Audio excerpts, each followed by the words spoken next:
తట్టుకోలేని కష్టాలలో అత్యంత భయంకరమైనటువంటి కష్టం కారాగారవాసం.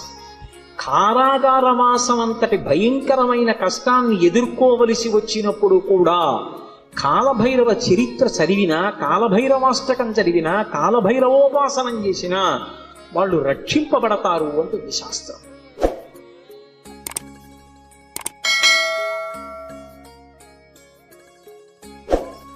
అంత అద్భుతమైనటువంటి మూర్తి ఆ కాలభైరవుడు. సాక్షాత్ పరమేశ్వరుడే కాలభైరవుడిగా ఆవిర్భవించాడు ఒకానొకప్పుడు. కాలభైరవావతారంలో ఆయన లోకానికి కొన్ని మర్యాదలు నేర్పాడు. అందుకే ఒకప్పుడు అందరికీ ఎలా అతిశయం కలుగుతూ ఉంటుందో, గర్వం కలుగుతూ ఉంటుందో, అలా త్రిమూర్తుల యందు కూడా ఇటువంటి పోకడ ఒకటి రజోగుణ సంబంధమైనటువంటి వారి యందు కలుగుతూ ఉంటుంది. సృష్టికర్త అయినటువంటి చతుర్ముఖ బ్రహ్మగారు సహజంగా రజోగుణ తత్వంతో ఉంటాడు, అందుకే ఎరుపు రంగుతో ఉంటాడు. ఆయనకి ఒకప్పుడు ఎందుకో ఒక భావన కలిగింది. ఆయనకి 5 తలలు ఉండేవి. నాకు 5 తలలు, పరమశివుడికి 5 తలలు, సద్యోజాత అఘోర తత్పురుష వామదేవ ఈశానములని 5 తలలు అయినవి. నాకు 5 తలలు, నాకంటే బ్రహ్మగారికి 5 తలలు. నాకు శంకరుడికి ఏం తేడా? మేమిద్దరం సమానం, నేనే సృష్టిలో అధికుడు అని వేదములను పిలిచి అడిగాడు. నేనా కాదా అన్నాడు. ఋగ్వేదము, సామవేదము, యజుర్వేదము, అథర్వణ వేదము కూడా నువ్వు కాదు, పరమశివుడే సృష్టికంతటికి కూడా మహాపురుషుడు, ఆయననే వేదములన్నీ కొలుస్తున్నాయని చెప్పి ఆయన అంగీకరించలేదు.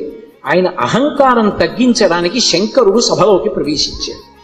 ప్రవేశిస్తే ఒక్కొక్కసారి అతిశయం, గర్వం అనేటటువంటిది కలగకూడదు, కానీ అది కలిగితే ఎంతటి వారిని కూడా ఎలా పడగొట్టేస్తుంది అన్నదానికి ఈ ఆఖ్యానాలన్నీ వస్తాయి. రామకృష్ణ పరమహంస ఒక అద్భుతమైన మాట చెప్పేవారు. ఒకప్పుడు ఒక మహారాజు గారు ఒక భద్రగజం మీద ఎక్కి వస్తున్నాడు. భద్రగజం అంటే ఎంత ఉంటుంది? గురువాయూరులో రాత్రి కృష్ణుడి ఆలయం చుట్టూ ప్రదక్షిణం చేస్తాయి ఏనుగులు, అందులో భద్రగజాలు వస్తాయి. భద్ర అనే జాతికి చెందినటువంటి ఏనుగులు. అసలు ఆ ఏనుగుని చూస్తే ఓ పెద్ద కొండ శిఖరం నడిచి వెడుతున్నట్టు ఉంటుంది. వచ్చి వరుస క్రమంలో నిలబడతాయి గుడి చుట్టూ. అది ఎక్కాలంటే నిచ్చెనేసుకుని ఎక్కాలి. కానీ ఎంత క్రమశిక్షణగా ఉంటాయంటే దాని కుంభస్థలం మీద కృష్ణ పరమాత్మ విగ్రహం పెడతారు. పెట్టి అర్చకుడు ఎక్కడానికి వచ్చినప్పుడు అది కాలు చాపి ఈ సంధి భాగం బయటికి వచ్చేటట్టుగా, ఎముక పైకి వచ్చేటట్టుగా ఉంచుతుంది. ఉంచి తల ఇలా పెడుతుంది. పరిగెత్తుకుంటూ వచ్చి అర్చకుడు దాని చెవి పట్టుకొని ఈ సంధి భాగమునందు ఎగిరి కాలు పెట్టి మెట్లెక్కినట్టుగా దాని శరీరం మీద ఎక్కేసి కుంభస్థలం మీద కూర్చుంటాడు. అంతెత్తునుంటుంది భద్రగజం. అది దగ్గర నుంచి వెడుతూ ఉంటేనే ఉద్విగ్నత కలుగుతుంది. అటువంటి భద్రగజం ఎలా ఉంటుందో అంత ఎత్తున ఉండేటటువంటి స్వరూపమైతే భద్రగజంలా నడుస్తున్నాడు రా అంటారు. అలా ఒక మహారాజు అటువంటి భద్రగజం మీద వెళ్ళిపోతున్నాడు రాజవీధిలో. అటువంటి ఏనుగు వస్తోందంటే దాని ఒక్కొక్క కాలు ఇంతంత లావులు ఉంటుంది. పాదం ఎత్తి వేస్తే గుండ్రంగా ఉంటుంది. ఏ ప్రాణైనా అణిగిపోతుంది. అందుకని అన్ని పక్కలకపోతాయి. అటువంటి ఏనుగు వస్తుంటే కన్నంలోంచి ఓ చిరుకప్ప ఒకటి పైకొచ్చి కప్ప కాలెత్తింది. కాలెత్తి చెయ్యి బుద్ధి లేని ఏనుగా పక్కకి పో అని ఆశ్చర్యపోయారు. రామకృష్ణ పరమహంస శిష్యుడు నిలబడున్నారు అక్కడ. వాళ్ళకి సిద్ధులు ఉన్నాయి. ఆ శిష్యుడు చూసి గురువుగారి వంక తిరిగి అన్నాడు, హే బ్రహ్మన్, ఒక భద్రగజం వస్తోంది, దాని మీద మహారాజు వస్తున్నాడు. ఒక కప్ప కన్నంలోంచి బయటకు వచ్చి ఏనుగు మీద కాలెత్తి పక్కకు పోతావా పోవా అంటోంది. దీనికి బుద్ధిహీనత, అతిశయమా? ఎందుకు ఇలా కాలెత్తిందని అడిగారు. అడిగితే పరమహంస ఒక్క నిమిషం కళ్ళు మూసుకుని కళ్ళు తెరిచి అన్నారు, ఇవాళ సాయంకాలం ఈ రహదారి నుంచి ఒక జేబుకి చిల్లు ఉన్నటువంటి లాల్చీ వేసుకున్న వ్యక్తి వెళ్ళాడు. ఆయన జేబులో 4 పావలాకాసులు ఉన్నాయి. పావలాకాసు చిన్నగా గుండ్రగా ఉంటుంది కదూ, ఆ కన్నంలోంచి జారి పావలాకాసు కింద పడింది. కింద పడిన పావలాకాసు దుల్లుకుంటూ ఆ కన్నంలోకి వెళ్ళింది. కన్నంలో కప్ప ఉంది.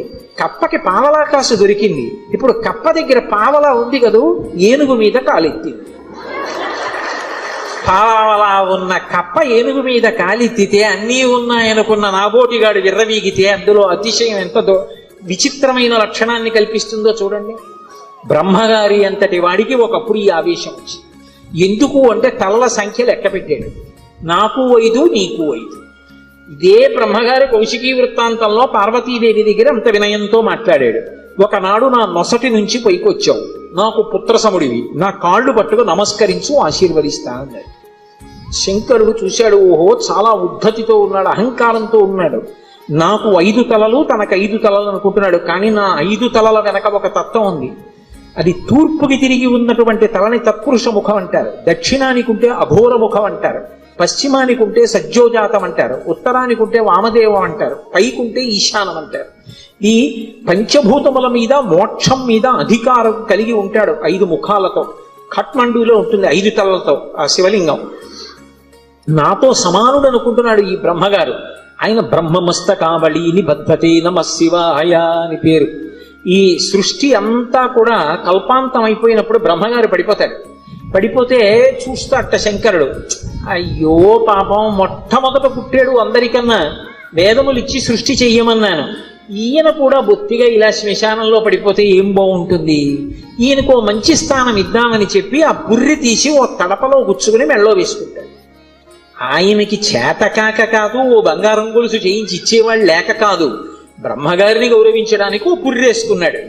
ఇలా ఎంతమంది బ్రహ్మలు వెళ్ళిపోయారో. ఆ పుర్రెల మాల పెద్ద మాల అయింది. పునుకల పేరు కంఠమున భూరి భుజంగము భూషణంబుగా అనయము భస్మధారణము ఎద్రి నివాసము మేరు విల్లుగా అనుగుగ దంతి చర్మమును హస్తమునందు కపాల చోళముల్ పడిబడిదల్తు శంకరు కృపావర రూపమును ఆశ్రయించదన్నంటారు. ఇప్పుడు అంతమంది బ్రహ్మల యొక్క పునుకలు ఆయన మెడలో హారంగా ఉంటాయి, అందుకేసుకుంటాడు పుర్రెలమాల. అరే, ఈ బ్రహ్మకి అతిశయం కలిగిందని తనలోంచి ఒక ప్రాణిని ఉత్పన్నం చేశాడు. భృంగి యొక్క అంశ, భృంగి యొక్క అవతారం వచ్చినటువంటి వాడు. ఒక్కసారి పరమశివుని అంశతోటే భైరవుడు ఉత్పన్నమయ్యాడు. ఆ భైరవుడు ముమ్మూర్తుల పరమశివుడు ఎలాగే ఉంటాడో అలాగే ఉంటాడు. ఆయన వస్తూనే ఆ బ్రహ్మగారి యొక్క పైన ఉన్నటువంటి తలకాయని పెద్ద యుద్ధం చేయలేదు, ఇలా గిల్లేశాడంతే. లోకంలో చూడండి ఒక మాట అంటారు, అదే అలా గిల్లేస్తున్నాయట్రా అంటారు. అన్నిటికన్నా తేలిక ఏంటంటే గిల్లేడు. అలా వెళ్ళిపోతే ఇలా గిల్లేసాడు అనుకోండి, తీరిపోతుంది అంతే. అది బాగా బలం ఉన్నవాడు ఏం చేస్తాడు, గిల్లుతూ ఉంటాడు, గిల్లి గజ్జాలు ఎట్టుకుంటాడు రా అంటారు. అందుకే గిల్లేయడం అంటే అంత తేలిక. యువతల వాడికి బలం ఎక్కువ ఉంటే బలం తక్కువ ఉన్నవాడిని గిల్లేస్తాడు. అందుకే బ్రహ్మగారి 5వ తలకాయని కష్టపడి తొలగతోశాడం లేదు, గిల్లీశాడంటారు. శంకరాచార్యులు వారు సౌందర్యలహరిలో కూడా అలాగే రాశారు, అంత అందంగానూ రచన చేశారు. మృణాళీ మృద్వీనాం తమ భుజలతానాం చతసృణాం చతుర్భిః సౌందర్యం సరసిజ భవస్తౌతి వదనైః నకేభ్యః సంత్రస్సన్ ప్రథమమథనాదందకరిపోః చతుర్ణాం శీర్షాణాం సమమభయ హస్తార్పణధియా అన్నారు. శంకరులకు శంకరులే చెల్లు. అహంకరించాడని కాలభైరవుడు ఓ తలకే గిల్లేశాడు. ఏమండి, ఇప్పుడు నేను ఇలా పట్టుకుని ఇలా గిల్లేశాను అనుకోండి, ఆ మిగిలిన పువ్వు ఏమనుకుంటుంది, దాన్ని ఒకదాన్ని గిల్లేండి నా జోలికి రాడనుకుంటుందా? ఏమో ఇలా అన్నవాడు మళ్ళీ ఇలా అంటే అది ఉడికిపోతే మళ్ళీ వచ్చేస్తుందేమో చెయ్యని. ఇప్పుడు ఇలా అన్నవాడు మళ్ళీ ఇంకోటి ఇలా అంటే 3 ఉంటాయి ఇంకా. అందుకని ఆయన ఏం చేశాడంటే బ్రహ్మగారు ఒక తలకాయ గిల్లేయగానే ఇంకా 4 తలకాయలు మిగిలాయి. అమ్మవారి వంక చూశాట. అమ్మవారు 4 చేతులతో ఉంటుంది కదా. అమ్మా, నేను తామర పువ్వులోంచి పుట్టాను, నీ చేతులు తామర పువ్వుల్లో ఉంటాయి, కాబట్టి మన ఇద్దరికి ఓ బంధుత్వం ఉంది. అమ్మా, నా 4 తలకాయలు తామర పువ్వుల్లాంటి నీ చేతుల కింద పెడతారు, కాపాడమ్మా అని 4 తలకాయలు గబగబా పట్టుకెళ్ళి అమ్మవారు 4 చేతుల కింద పెట్టేటప్పటికి మళ్ళీ ఇల్లుదామని చూశాడు. పైన అమ్మవారి చెయ్యి ఉంది, నవ్వి ఊరుకున్నాడు. అలా అమ్మా, నీ చేతులు పెట్టుండకపోతే బ్రహ్మగారి తలకాయలు ఉండేవో ఉండకపోవు. ఏమో గిల్లేసిన వాడు ఓటే గిల్లుతాడని నమ్మకం. కాబట్టి నకేభ్యః సంత్రస్సన్ గోటితో గిల్లేశాడంతే. కాలభైరవుడంతే అంతటి ప్రచండ శక్తి స్వరూపుడు. కాశీఖండంలో ఆయన గురించి ఒక అద్భుతమైనటువంటి విశేషం చెప్తారు. అజుండు తాను అధికుండుననుచు గర్వింప కరనఖాగ్రమునత చిరము త్రుంచి సాకారయగు బ్రహ్మహత్యతో చనుజేరి సర్వలోకంబులు సంచరించి వైకుంఠమునకేగి రమా వైకుంఠు లచ్చించ అమృతభిక్షాసనం అరగించి కాశికానగర కంఠోపదేశంబున పగలవైచకరంపు బ్రహ్మపునుక ఆధిపత్యంబు పొందె కామారి చేత ప్రియవైచిన చోట కబురము చేసి కాశికాపురమునకు 7 గడయు చూపే క్రోధభైరవ దేవుండు ఉభజన్మ అంటారు. ఆయన బ్రహ్మగారి తలకాయ తుంపేశాడు. తుంపేస్తే ఆయన బ్రహ్మగారు బ్రహ్మహత్యాపాతకం పరమశివుడికి బ్రహ్మహత్యాపాతకం ఉంటుందా? ఆయన విధికి నిషేధానికి అతీతుడు. కానీ లోకంలో శివుడే చేశాడు కదా, మేమెందుకు చెయ్యకూడదని రేపు పొద్దున్న తెలియక జనులు బ్రహ్మహత్యా దోషం చేస్తే కట్టి కుడిపేస్తుంది. అందుకని దాని పాపం ఎంత కఠినంగా ఉంటుందో చూపించడానికి తాను బ్రహ్మహత్యాపాతకం పోగొట్టుకోవడానికి చెయ్యవలసిన ప్రాయశ్చిత్తాన్ని చేసి చూపించాడు. ఆ కళ వచ్చి అంటుకుంది పుర్రె. ఆ చేతికి అంటుకున్న పుర్రెతోటి కపాల భిక్ష అందరినీ భిక్షాటన చేస్తూ లోకములన్నీ తిరిగాడు. తిరిగి తిరిగి తిరిగి తిరిగి ఒక రోజున వైకుంఠానికి వెళ్ళాడు. అబ్బా, ఇటువంటి అతిథి ఎక్కడ దొరుకుతాడు? ఊరక రారు మహాత్ములు మా రథముల ఇండ్ల కడకు వచ్చుటెల్లన్ కారణము మంగళములకు మీరొచ్చుట శుభమాకు నిజము మహాత్మ అంటాడు నందుడు గొర్గుడు వస్తే దశమస్కంధంలో. అలా గబగబా పరిగెత్తుకొచ్చి లోపలికి పిలిచి శ్రీమన్నారాయణుడు లక్ష్మీదేవి కూర్చోపెట్టి ఆయనకి ఆతిథ్యం ఇచ్చారు. ఆ ఆతిథ్యం ఇచ్చినప్పుడు ఏదో లౌకికంగా ఉండినటువంటి అన్నం పెట్టలేదు, భిక్షాన్నంగా ఏం పెట్టారంటే మనోరథము అనబడేటటువంటి ఒక అద్భుతమైనటువంటి అమృతం ఉంటుంది. అది ఒక్క వైకుంఠంలో వాళ్ళ దగ్గరే ఉంటుంది. ఆ అమృత రసాన్ని పెట్టారు. పెడితే ఆ అమృత పాయసం ఆరగించి లక్ష్మీ విష్ణువుల చేత అర్చింపబడిన వాడై బయలుదేరాడు. అన్ని లోకాలు తిరిగి తిరిగి తిరిగి తిరిగి కాశీపట్టణానికి వచ్చాడు. కాశీపట్టణంలోకి ప్రవేశించగానే చేతికున్నటువంటి బ్రహ్మకపాలం మూడి కింద పడి బద్దలైపోయింది. అంటే కాశీపట్టణం అంత గొప్ప పట్టణం. అందులోకి వెళ్ళగానే బ్రహ్మహత్య పోయింది. అప్పుడు ఆ లోపలికి వెళ్ళిన తర్వాత శంకరుడు బయలుదేరి వచ్చి ఈ కాశీపట్టణానికి అంతటికీ నిన్ను అధిపతిగా అభిషేకం చేస్తున్నానని కాలభైరవుణ్ణి కాశీపట్టణానికి పట్టాభిషిక్తుణ్ణి చేశాడు సంరక్షకుడుగా. ఆధిపత్యంబు పొందే కామారి చేత అంత అద్భుత రూపాన్ని పొందాడు. భైరవ అంటారు. భైరవ అంటే కుక్కకి భైరవ అని పేరు. ఎందుకంటే భయ్య నరుస్తుంది కాబట్టి, రవము అంటే శబ్దము, భయ్య నరిచి మీద పడుతుంది కాబట్టి భైరవ అంటే కుక్క. భైరవుడు వచ్చాడంటారు. కాదు, భైరవ అన్న మాటకు అర్థం ఏమిటంటే ఎవరిని చూస్తే హడిలిపోతామో, ఎవరిని చూస్తే భయం వేస్తుందో, ఎవరిని చూస్తే ఇక బుద్ధి పని చెయ్యదో అటువంటి భయంకరమైనటువంటి రూపంతో ఉండేటటువంటి వాడికి భైరవ అని పేరు. లోకంలో ఎవరైనా సరే బాగా పాపములు చేసి చేసి చేసి చేసి చేసి చేసి శరీరం విడిచిపెట్టేశారనుకోండి, ఈ లోకం విడిచిపెట్టి వెళ్ళిపోయేటప్పుడు భైరవయాతన అని ఉంటుంది. ఆయన క్రోధ రూపంతో వెంటపడతాడు బెత్తం పట్టుకుని. ఆయన్ని చూసేటప్పటికి భయపడి చెమటలు కక్కుతూ పరిగెడతారు. పరిగెత్తి పరిగెత్తి పరిగెత్తి దాహార్తితో యమసదనం దగ్గర అగ్నిజ్వాలలతో ఉంటుంది తోరణం. ఆ తోరణం కింద నుంచి దూరుతాడు కాలిపోతూ. ఆ దోషం పోవాలి అంటే కాలభైరవ దర్శనం చేస్తారు. కాఠ్మండూలో కాశీపట్టణంలో కాలభైరవ దేవాలయాలు ఉన్నాయి. కాలభైరవ దర్శనం చేస్తే భైరవ దండన అని ఆయన వేస్తాడు. ఓ బెత్తం పెట్టి ఓసారి వీపు మీద కొడతారు ఇలాగా. అంటే అక్కడతో ఆ పాపాన్ని తీసేస్తాడు. ఆ చాలా అనుగ్రహమూర్తి. అలాగే కార్తీక మాసంలో వచ్చేటటువంటి పౌర్ణమి నాడు జ్వాలాతోరణం చేస్తారు. కొత్త గడ్డి తీసుకొచ్చి తోరణం కట్టి ఆ గడ్డి అంతా పెట్టి ఆవు నెయ్యి పోసి వెలిగిస్తారు. వెలిగించి పార్వతీ పరమేశ్వరులు పల్లకీలో వెడుతుంటే హరహర మహాదేవ శంభో శంకర అంటే భక్తులు కూడా పల్లకీతో వెళ్ళి మళ్ళీ వస్తూ ఉంటారు. ఎందుకు అలా వెళ్ళి వస్తూ ఉంటారు అంటే నరకలోకానికి వెళ్ళి అగ్నితోరణం కింద నుంచి దూరవలసినటువంటి అగత్యాన్ని తీసేసి ఇక్కడే అగ్నితోరణం కింద నీవు అక్కడ చూడక్కర్లేదురా, నేను నీకు అండ ఉంటాను, బెంగ పెట్టుకోకని ఆయన నడిచి ఆయన వెనక మనం నడిస్తే ఇంకా అక్కడ అగ్నితోరణం చూడక్కర్లేదు, తిన్నగా మంచి లోకాలకు వెళ్ళిపోతాడు.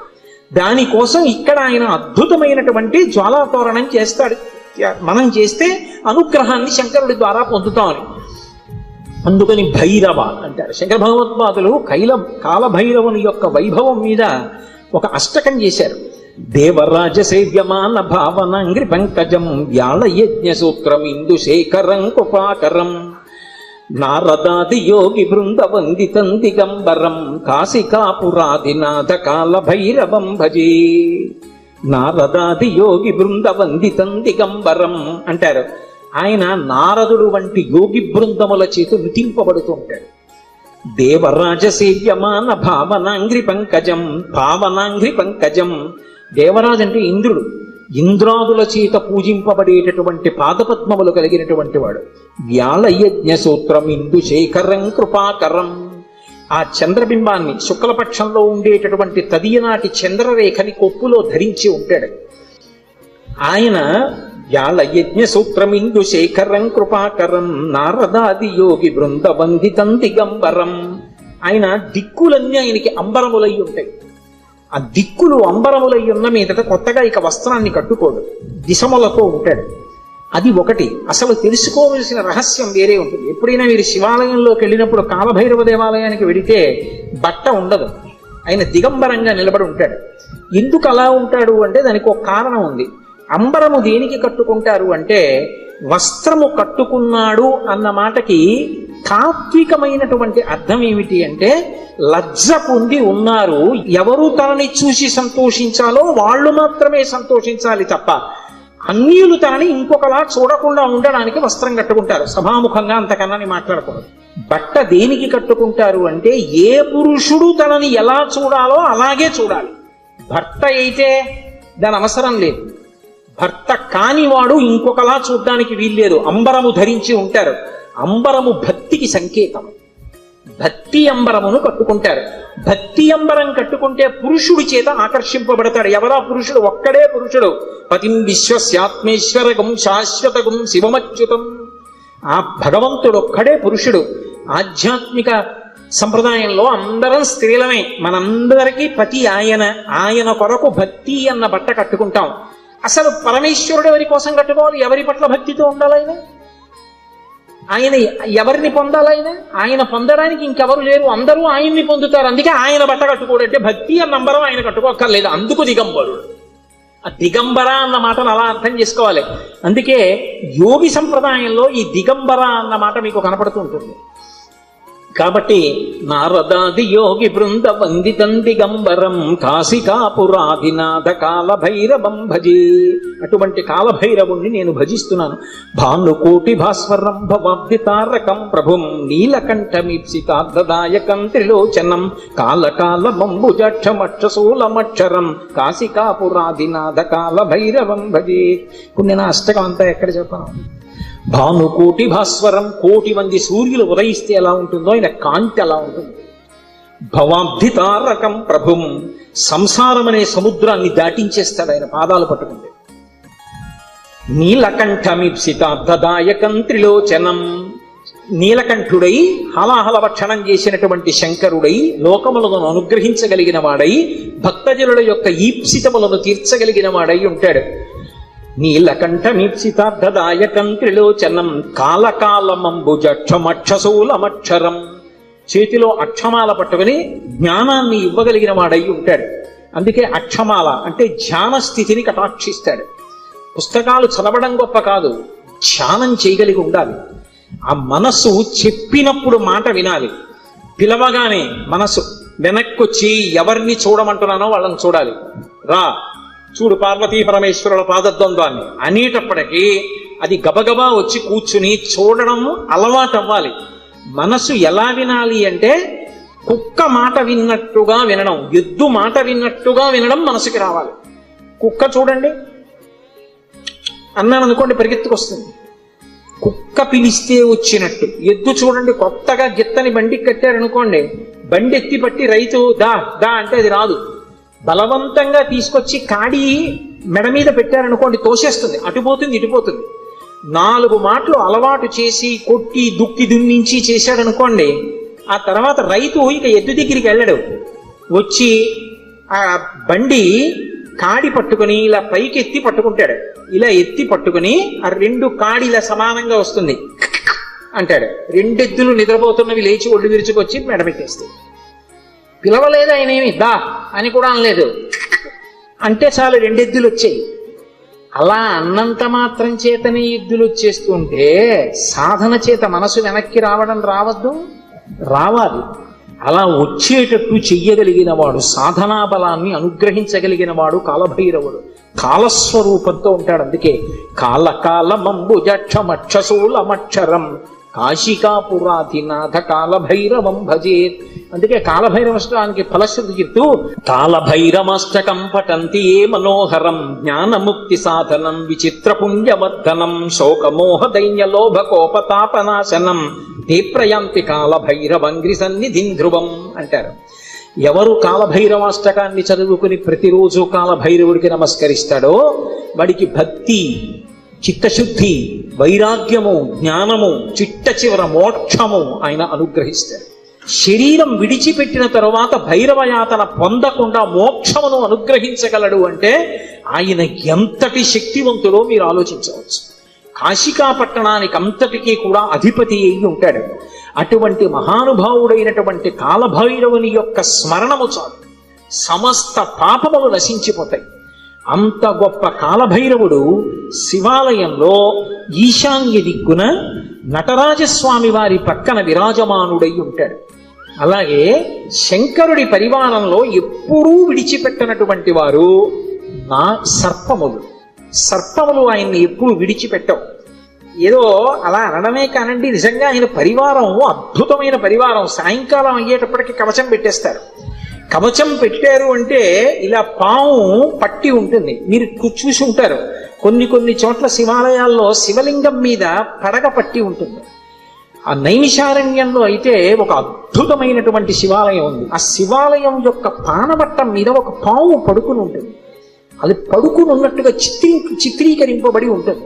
అద్భుతమైనటువంటి శివాలయం. అవన్నీ మీకు చూపిస్తారు. అక్కడే కొంచెం దూరం పెడితే రుద్రావర్తము అని గోమతి నది లోపల ధర్మరాజు గారు ప్రతిష్ఠ చేశాడు శివలింగాన్ని. సుడి ఏమీ కనపడదు, మీకు నీరు తిరగదు, కానీ ఇలా నీరు వెళ్ళిపోతూ ఉంటుంది. దాని ముందు కానీ వెనక కానీ మీరు మారేడాకేస్తే పైనుంచి తేలి వెళ్ళిపోతుంది. శివలింగం లోపలున్న చోటుకొచ్చి మారేడు దళం వేస్తే నిలువుగా లోపలికి వెళ్ళిపోతుంది.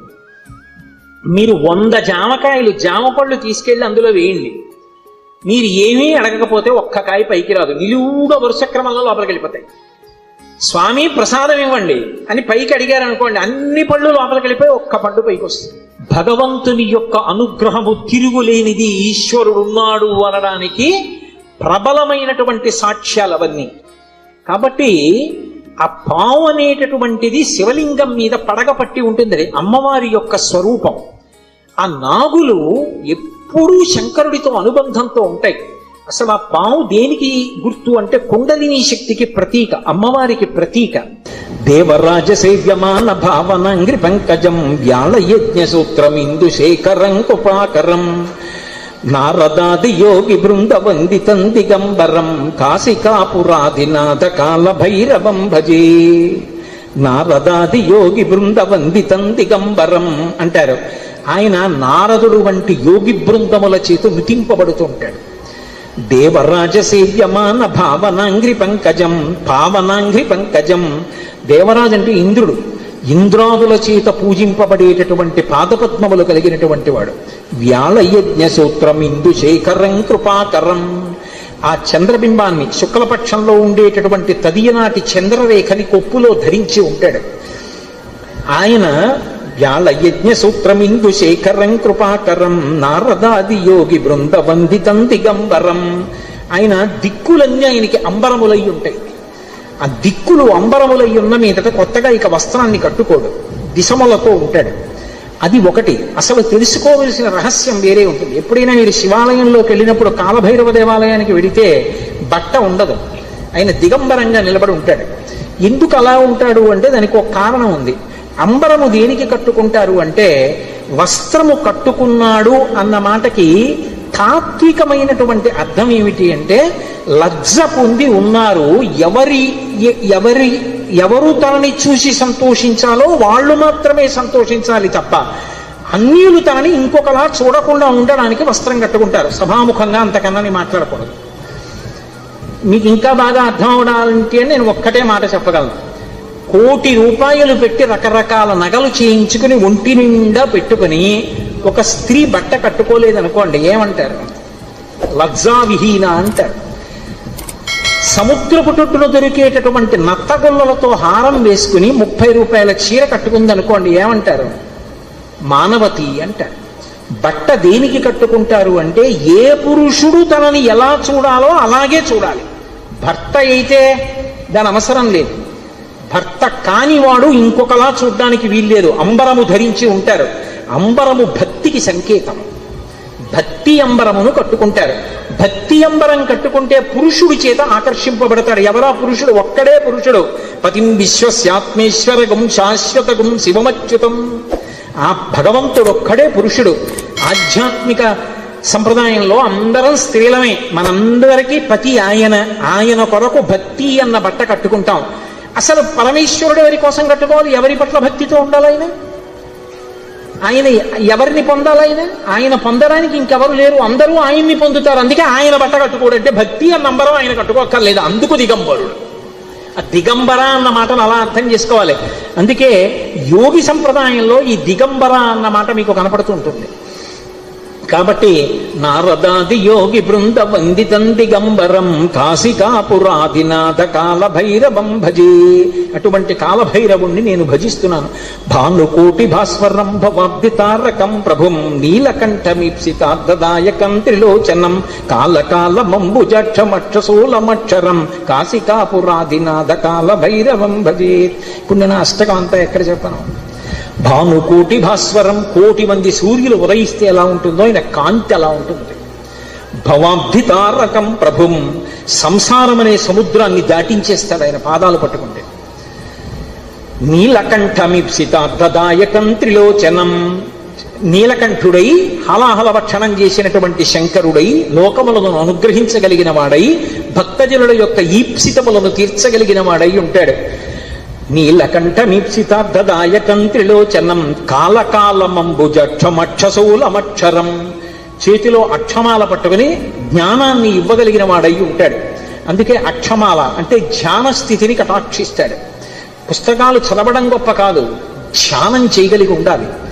ఆ మనస్సు చెప్పినప్పుడు మాట వినాలి. పిలవగానే మనస్సు వెనక్కొచ్చి ఎవరిని చూడమంటున్నానో వాళ్ళని చూడాలి. రా చూడు పార్వతీ పరమేశ్వరుల పాదద్వంద్వాన్ని అనేటప్పటికీ అది గబగబా వచ్చి కూర్చుని చూడడం అలవాటు అవ్వాలి. మనసు ఎలా వినాలి అంటే కుక్క మాట విన్నట్టుగా వినడం, ఎద్దు మాట విన్నట్టుగా వినడం మనసుకి రావాలి. కుక్క చూడండి అన్నాను అనుకోండి పరిగెత్తుకొస్తుంది, కుక్క పిలిస్తే వచ్చినట్టు. ఎద్దు చూడండి కొత్తగా గిత్తని బండికి కట్టారనుకోండి, బండి ఎత్తి పట్టి రైతు దా దా అంటే అది రాదు. బలవంతంగా తీసుకొచ్చి కాడి మెడ మీద పెట్టారనుకోండి తోసేస్తుంది, అటుపోతుంది ఇటుపోతుంది. 4 మాటలు అలవాటు చేసి కొట్టి దుక్కి దుమ్మించి చేశాడనుకోండి, ఆ తర్వాత రైతు ఇక ఎద్దు దగ్గరికి వెళ్ళడు. వచ్చి ఆ బండి కాడి పట్టుకుని ఇలా పైకి ఎత్తి పట్టుకుంటాడు. ఇలా ఎత్తి పట్టుకుని ఆ 2 కాడిలా సమానంగా వస్తుంది అంటాడు. 2 ఎద్దులు నిద్రపోతున్నవి లేచి ఒళ్ళు విరుచుకొచ్చి మెడబెట్టేస్తాయి. పిలవలేదు ఆయన, ఏమి దా అని కూడా అనలేదు, అంటే చాలు 2 ఎద్దులు వచ్చాయి. అలా అన్నంత మాత్రం చేతనే ఎద్దులు వచ్చేస్తూ ఉంటే సాధన చేత మనసు వెనక్కి రావడం రావద్దు, రావాలి. అలా వచ్చేటట్టు చెయ్యగలిగిన వాడు, సాధనా బలాన్ని అనుగ్రహించగలిగిన వాడు కాలభైరవుడు. కాలస్వరూపంతో ఉంటాడు. అందుకే కాలకాలమంబుజక్షమక్షశూలమక్షరం కాశికాపురాధినాథ కాలభైరవం భజేత్. అందుకే కాలభైరవష్టానికి ఫలశ్రుతి చెప్తూ కాలభైరమష్టకం పఠంతి ఏ మనోహరం జ్ఞానముక్తి సాధనం విచిత్రపుణ్యవర్ధనం శోకమోహ దైన్యలోభకోపతాపనాశనం తే ప్రయాంతి కాలభైరవంగ్రి సన్నిధిం ధ్రువం అంటారు. ఎవరు కాలభైరవాష్టకాన్ని చదువుకుని ప్రతిరోజు కాలభైరవుడికి నమస్కరిస్తాడో వాడికి భక్తి, చిత్తశుద్ధి, వైరాగ్యము, జ్ఞానము, చిట్ట చివర మోక్షము ఆయన అనుగ్రహిస్తాడు. ప్రత్యేకించి మార్గశీర్ష మాసం, చతుర్దశి, అష్టమి, మంగళవారం, ఆదివారం ఇటువంటివి కాలభైరవుడి గురించి వినడానికి అత్యుత్తమమైనటువంటి రోజులు.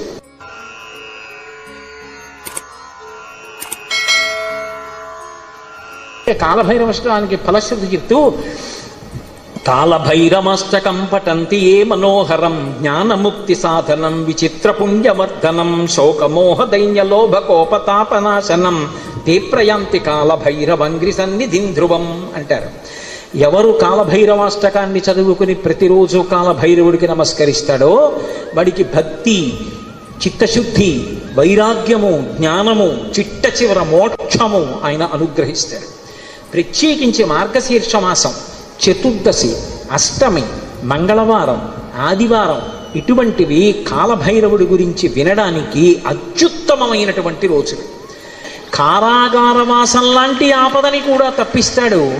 శరీరం విడిచిపెట్టిన తరువాత భైరవయాతన పొందకుండా మోక్షమును అనుగ్రహించగలడు అంటే ఆయన ఎంతటి శక్తివంతుడో మీరు ఆలోచించవచ్చు.